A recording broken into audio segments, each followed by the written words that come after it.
Welcome back, children. Let's begin with the second part of the chapter Adaptations in Animals.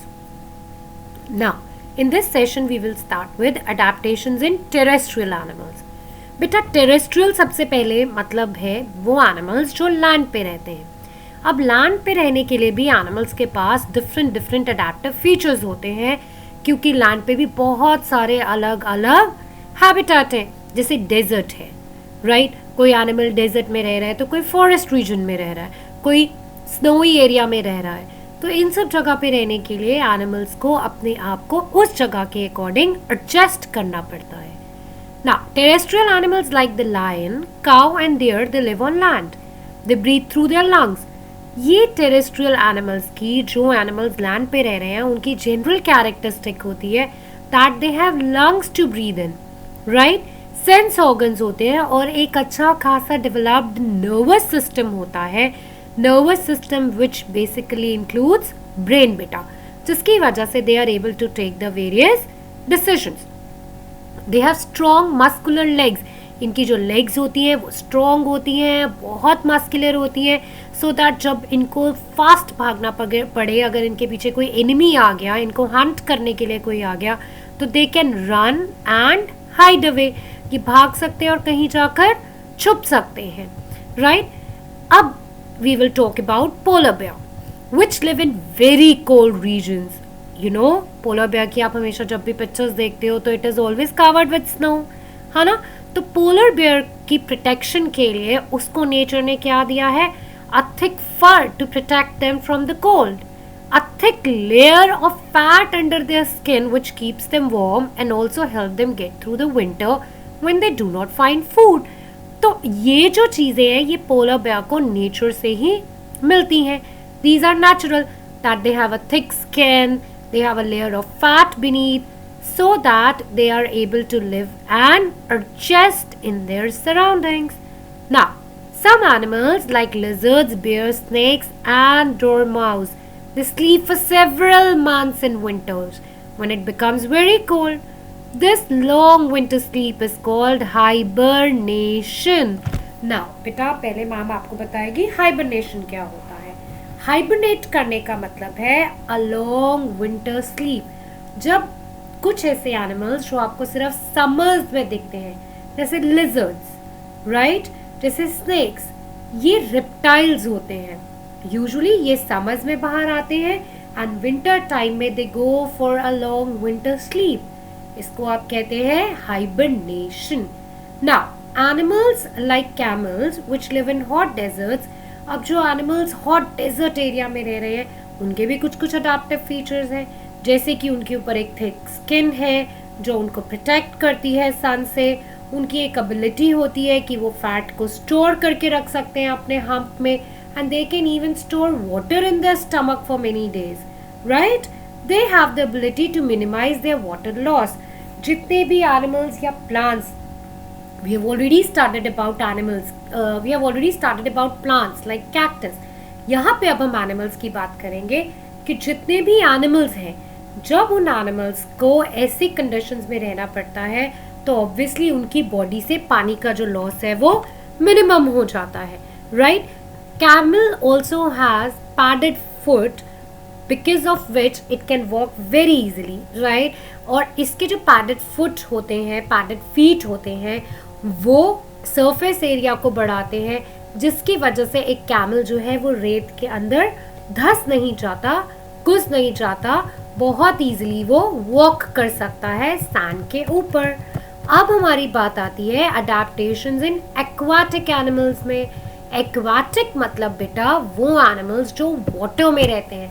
अब imagine करो सारा time उनको water में रहना है, थ्रू आउट देयर लाइफ वो वाटर में ही है.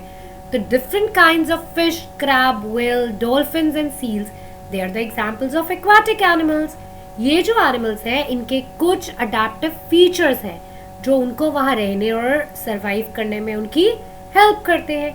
जैसे fish has gills and it can move with the help of fins, और वो अपने fins की help से move भी कर सकती है. Streamline shape of their body helps the fish to cut through the water and swim fast. बेटा स्ट्रीमलाइन का मतलब होता है, अगर आप एक फिश की पिक्चर को स्क्रीन पे देख पा रहे हैं सेंटर वन, तो यू कैन वेरी वेल सी कि ये जो फिश है आगे का पार्ट इसका ज़्यादा ब्रॉड नहीं है, centre is broad and the end part is again a bit narrow. Aeroplanes की शेप ऐसी ही होती है, so that they can cut air. यहाँ पे फिशेस की शेप ऐसी स्ट्रीमलाइनिंग इसलिए की जाती है so that they can cut water easily, ये वाटर को कट करते हुए पानी में इजिली स्विम कर सके।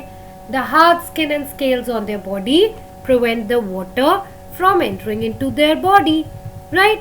Water birds like herons have long legs which allow them to stand and walk in water. They also have long pointed beak to catch their food with. Ducks have webbed feet that help them to swim. Ducks के जो feet होते हैं बेटा वो webbed होते हैं। Webbed का मतलब अगर आप duck के डायग्राम में स्क्रीन पर देखो उसके feet जो है वो दिखाए गए हैं। बेटा दो फिंगर्स के बीच में स्किन प्रेजेंट है, जैसे हमारे हैंड की फिंगर्स अगर आप देखो तो उनके बीच में स्किन प्रेजेंट नहीं है ना, वो जॉइंट नहीं है। बट डक के जो फीट होते हैं उनके दो फिंगर्स, दो डिजिट्स के बीच में स्किन होती है, so that they can very easily turn the water back. Whales and dolphins they are mammals that live in water. बेटा मैमल्स हमने जब डिस्कस किया था हमने बताया था मैमल्स वो एनिमल्स होते हैं जो बेबीज को बर्थ देते हैं, लाइक ह्यूमन बीइंग्स, राइट? यहाँ पे वेल्स को और डॉल्फिन्स को हम मैमल्स बोल रहे हैं बिकॉज ये एग नहीं ले करते, ये डायरेक्टली अपने यंग वंस को बर्थ देते हैं।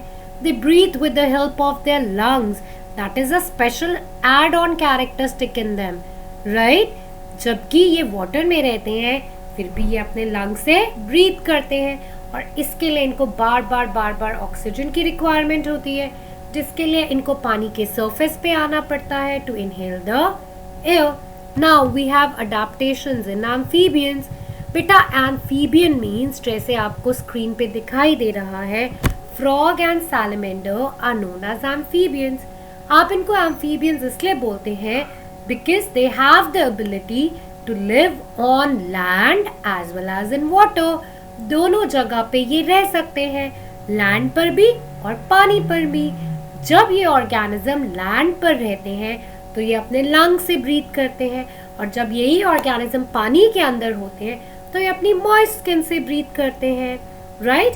They breathe with the help of their lungs when they are on land and through their soft and moist skin when they are in water. So frog and salamander are the examples of amphibians. तो amphibians कौन होते हैं बच्चा? वो animals जो land पर as well as पानी में दोनों जगह पर रह सकते हैं। Now we will talk about adaptations in arboreal animals. Arboreal का मतलब वो एनिमल्स हैं जो ज़्यादातर पेड़ पे रहते हैं, जैसे monkeys which keep on jumping, flying lizard and squirrel. अब ऐसे एनिमल्स को पेड़ों पे रहने के लिए बेटा अपने आप को स्ट्रॉन्ग बनाना पड़ता है। इनके जो लिम्स होते हैं, लिम्स मीन्स इनके हाथ और पैर, उनकी जो मसल्स होती है वो बहुत स्ट्रॉन्ग होती हैं सो दैट ये ग्रिपिंग आसानी से कर सकें। मंकी की टेल जो होती है वो बहुत लंबी होती है, right? So that it can cling when it jump from one branch to another branch. Now arboreal animals like monkeys, squirrels and lizards, they spend most of their time on trees.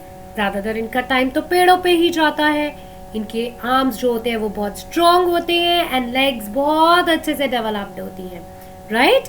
The long muscular tail of a monkey helps it to swing from one branch to another. That is one of the adaptation. इसीलिए वो फटाफट से एक branch से दूसरी branch पे jump कर जाता है। कुछ एनिमल्स जो होते हैं लिजर्ड्स बेटा, इनकी बॉडी के ऊपर प्लेट्स होती हैं which do not let them slip and it also protects their body from getting hurt. अगर वो नीचे गिर भी जाए तो उनको ज़्यादा चोट नहीं लगती है। अब हम बात करते हैं प्यारे प्यारे थोड़े से एरियल एनिमल्स की, राइट? जैसे स्पैरोज जो देखने में सबको अच्छी लगती हैं बट फ्लाई वो नहीं अच्छी लगती है ना? एंड अभी आपकी समर वेकेशंस में आपने सुना होगा लोकस्ट के बारे में भी, है ना? बहुत सुना ना लोकस्ट के बारे में भी। तो सारे एरियल एनिमल्स हमें अच्छे नहीं लगते, but yes, few are pretty ones. Aerial animals like birds and insects, they are able to fly and spend much of their time in the air with the help of their wings. बेटा aerial animals जो होते हैं वो animals होते हैं जो help करते हैं एरियल एनिमल्स वो एनिमल्स है बेटा जिनके पास विंग्स होते हैं, जो विंग्स हेल्प करते हैं उनको उड़ने में, राइट? वो एनिमल्स जो अपना ज़्यादातर टाइम हवा में स्पेंड करते हैं, एयर में स्पेंड करते हैं, उनको आप एरियल एनिमल्स कहते हैं. इनकी जो बॉडी होती है it is usually covered with feathers, and सबसे ज़्यादा इंपॉर्टेंट चीज़ इनकी जो बॉडी होती है वो बहुत लाइट बोन्स या हॉलो बोन्स से बनी होती है, जिनको हम बोलते हैं बेटा न्यूमैटिक बोन्स. अगर वो हॉलो या हल्की नहीं होंगी तो इमेजिन करो एक भारी भरकम चिड़िया उड़ पाएगी? No, never. So the light and the hollow bones makes it easy for them to fly. Their streamlined body helps them to cut through the air easily.